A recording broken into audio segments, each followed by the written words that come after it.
Congress is back in session this week with a lot to do on their task list. We wrapped some of the things up before the holidays, but there's a lot that they have coming up in the next few days, weeks, and months. And the perfect person to talk to us about it is Leo Shane, who's the deputy editor of Military Times, has been covering military and veterans issues for 20 years, Leo? We don't need to say specifics here. We can make it seem like I'm younger. All right. Thanks for taking the time. I know it's really busy right now, but that's exactly why we wanted to get a few minutes of your time. So when we're thinking about what's coming up this year in DC, I think it would help to think about that kind of flurry of activity that happened in December, right before Congress broke for a couple weeks. And one thing, we don't have to talk about it too much, but of course, it's great news that the Senate was able to finally pass those 400 something nominations that had backed up on the docket on Senator Tuberville's blockade. Those people are in those positions now. We're transitioning to them. That's great news.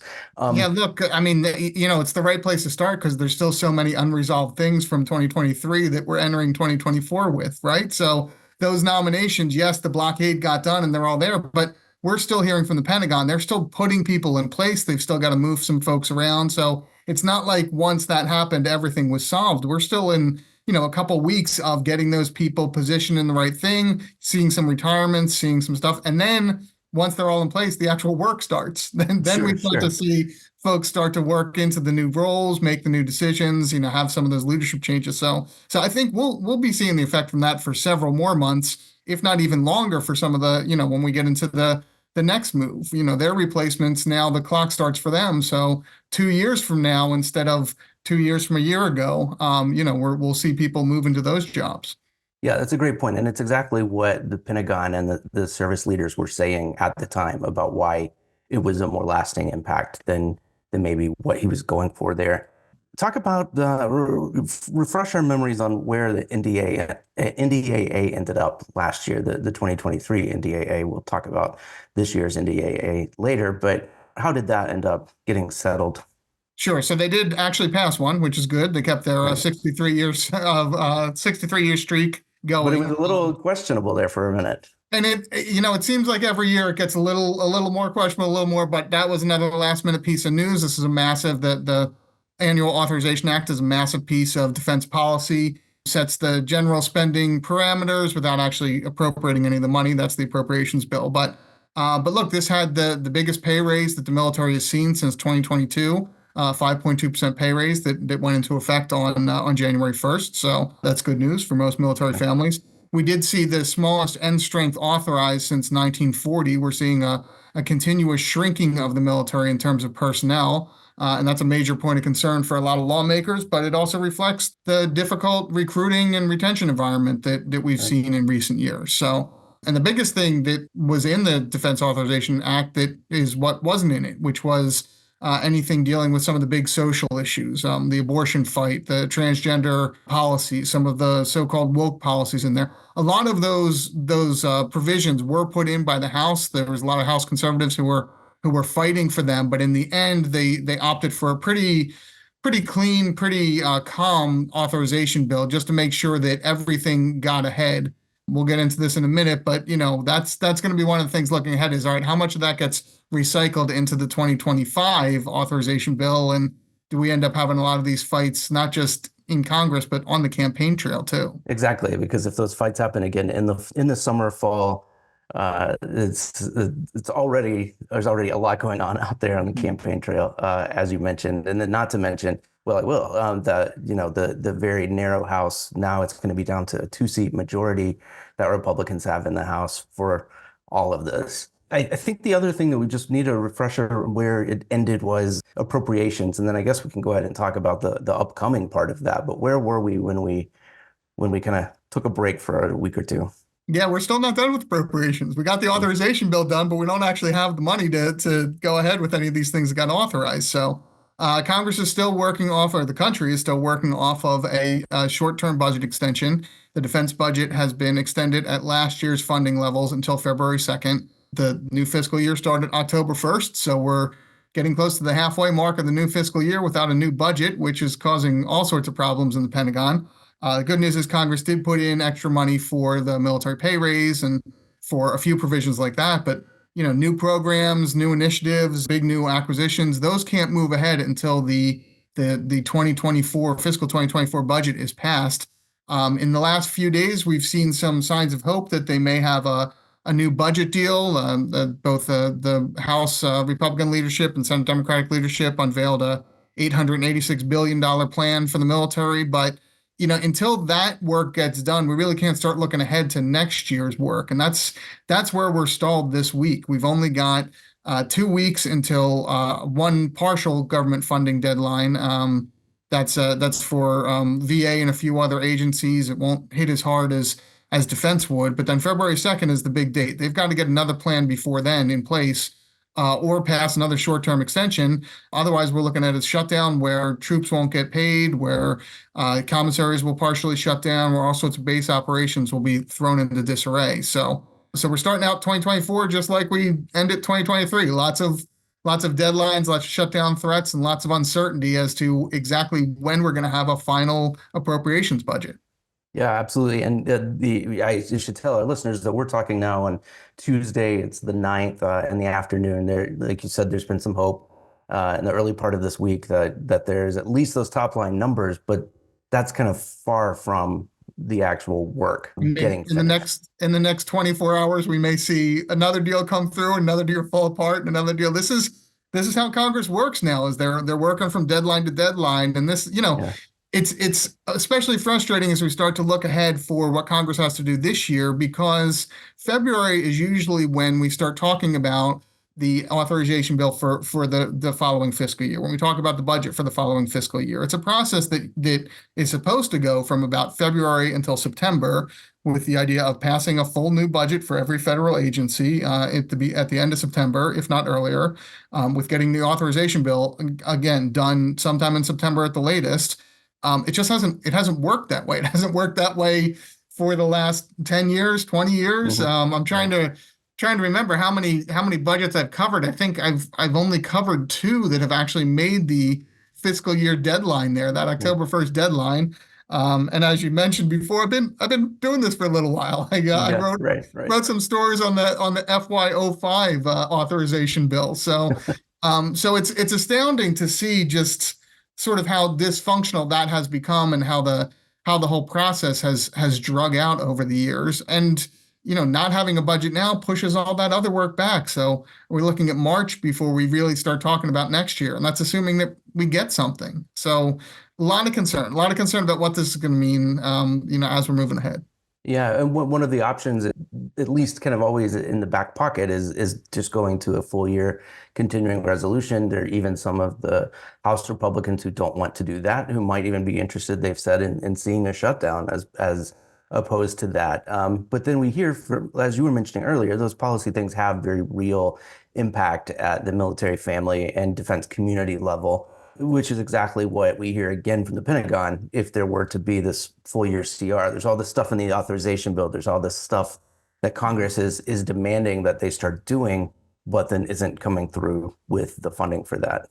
Look, the refrain from the Pentagon has been, we know that it's late. We know that everyone's frustrated that there's not an appropriations deal yet, but for the love of God, do not do a full year continuing resolution. Sure. That will be even worse. So, what that does is that locks in the spending levels for last fiscal year. So we're talking about, a pretty substantial $40 billion shortfall in terms of what the Defense Department wants to do. That means, certain construction projects will have to be put back. That means new program starts. That means some equipment purchases will have to be put back. And there's a trickle down effect from all of that. If there's not base improvements at a commissary that were planned for this year, that gets pushed back. Maybe that means that they can't keep the commissary open as many hours. Maybe that, there's all these family impacts that you start to see there. So there's an extra bonus problem with a full year CR this year, and that has to do with the idea of a return to sequestration as part of the budget deal agreed to last summer between President Biden and House leadership. They said if there wasn't a full year budget deal in place by January 1st, that would mean a 1% cut in spending for the Defense Department and for non-defense programs. Now, that money doesn't actually disappear, or that doesn't become a real problem until about April. And, the Congress can always just pass a bill that says, no, no, we're fine and we got around all that. But it's past January 1st. They still don't have a plan. And if you're talking about a 1 year CR, it's not just that cut from, from what you expected. It's an actual 1% cut on top of that as well. Right. So it's not even flat level spending. It's Right. going back. Yeah. And like you said, they could just decide to do away with that, but it's still something that's hanging over the Pentagon. I know at our event in October, that Office of Local Defense Community Cooperation Director O'Brien was talking a lot about how that would impact the grants that come to defense communities that have been extremely helpful over the past several years. So yeah, that sequestration and people remember what that was like for all those years under the Budget Control Act. So it's a little bit scary.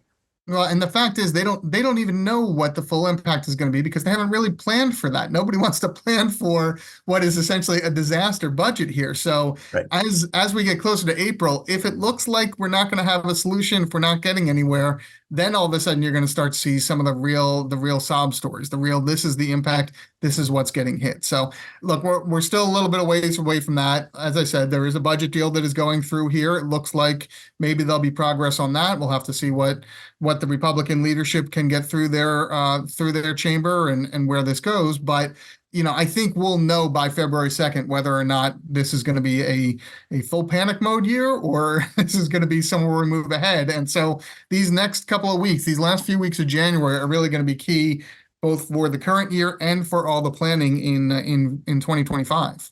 Let's say the best case scenario that those four spending bills get passed here in the next week or so. It's already starting to sound crazy as I say it. That it's To be possible. clear, the best case scenario is I win the lottery, and then the And defense then department has to do all this. But short of yeah. So short of that, they get a plan. We move ahead, and it's February 15th, and now we can start to actually look ahead at 2025.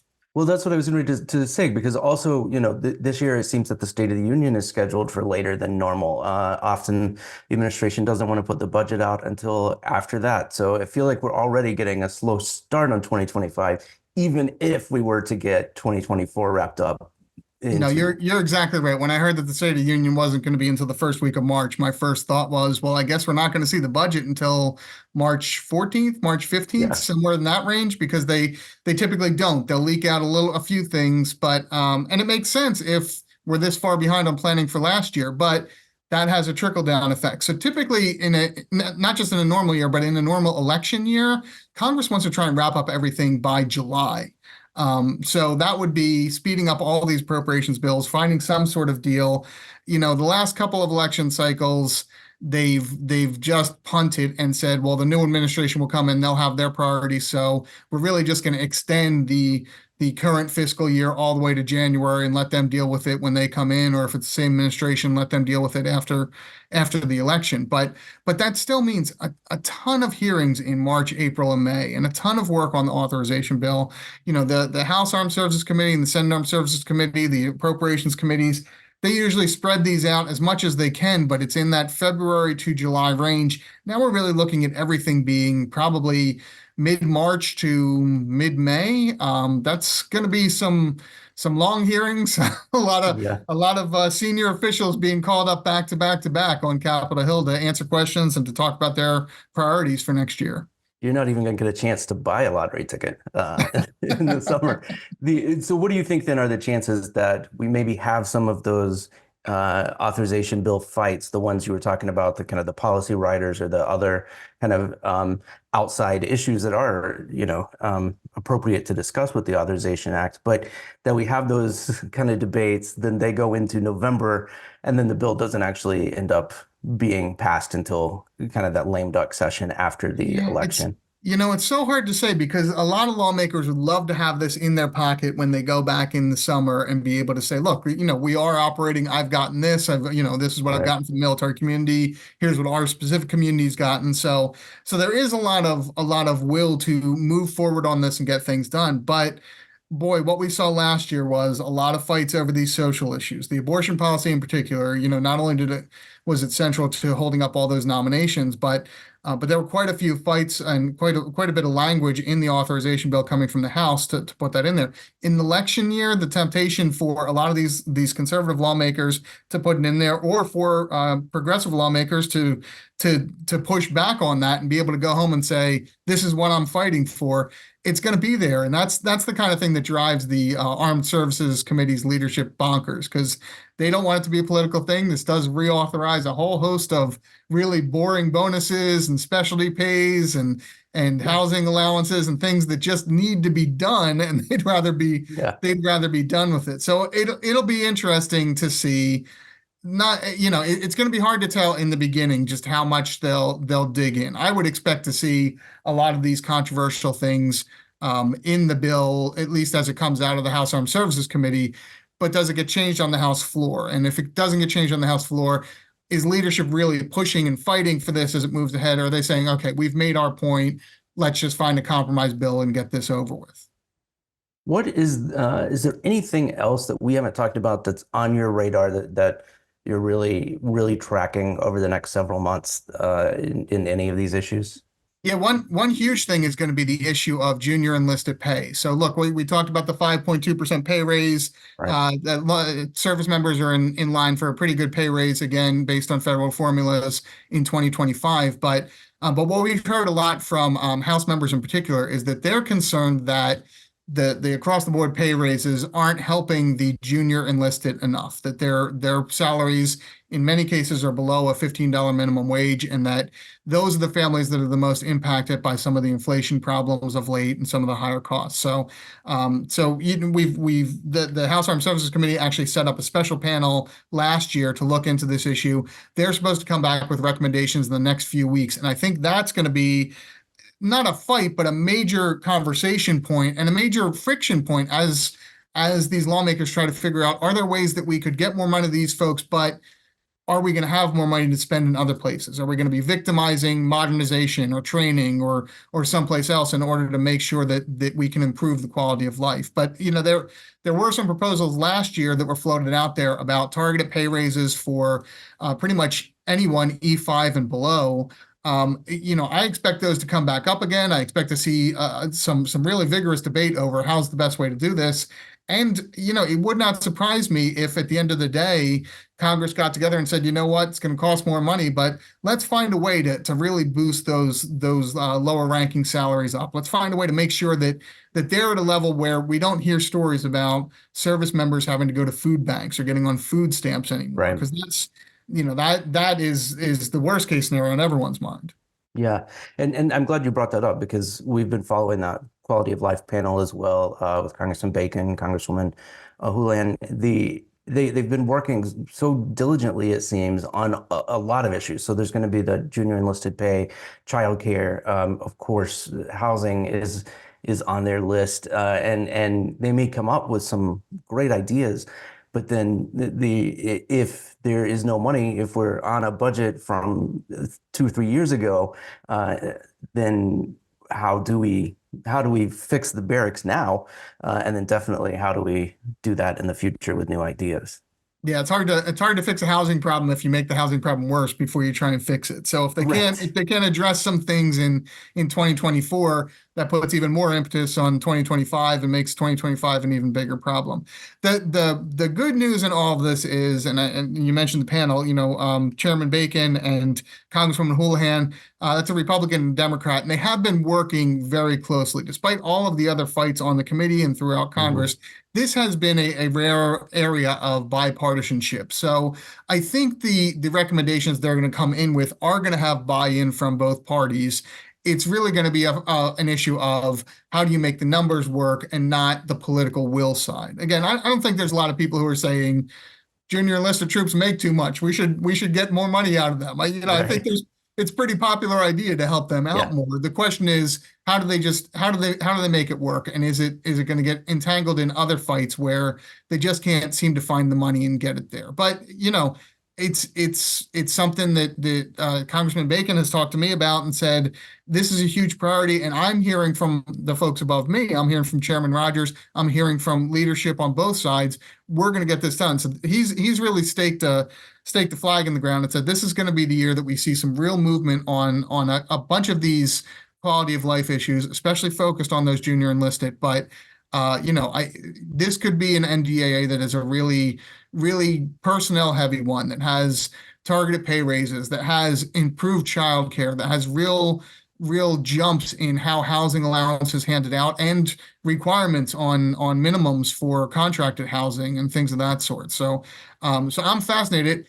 Will they have enough time? Will there be too many other fights in the election year and push that aside? I don't know, but I'm hoping not, because those are the ones that, at the end of the day, military families are really going to see. It's one thing to talk about the big numbers and how's that going to work out and how many ships are going to be built over the next 20 years. Whether or not your housing is good is something you see today, something you see tomorrow. So that's one where I think we could see some real quick changes and a lot more faith in Congress if they can make those improvements for those families. Well, part of what I'm hearing is that you have a lot going on and a lot to do, and I don't want to take up more of your time. But thank you very much, Leo Shane, for joining us and talking through this. And I hope I know people will be following Military Times to see the latest, and hope that you'll check in with us down the road and we can see where we are on some of these issues. No, please do. There's going to be plenty this year. We didn't really even get into the election stuff yet, so we'll see. We'll check back in the summer and we'll see how much of this election turns into a military election too. Yeah, we maybe by then nobody wants to talk about the election, but we'll see. We'll see how it goes. It's starting to pick up here with the Iowa caucuses, so it's all in motion now. Thank you again for being with us, and hope that we'll talk again soon. Thank you so much. America's Defense Communities, the podcast, is a production of the Association of Defense Communities, online at defensecommunities.org. This episode was produced and mixed by Mark Barrett. I'm Randy Ford. We'll talk to you next time.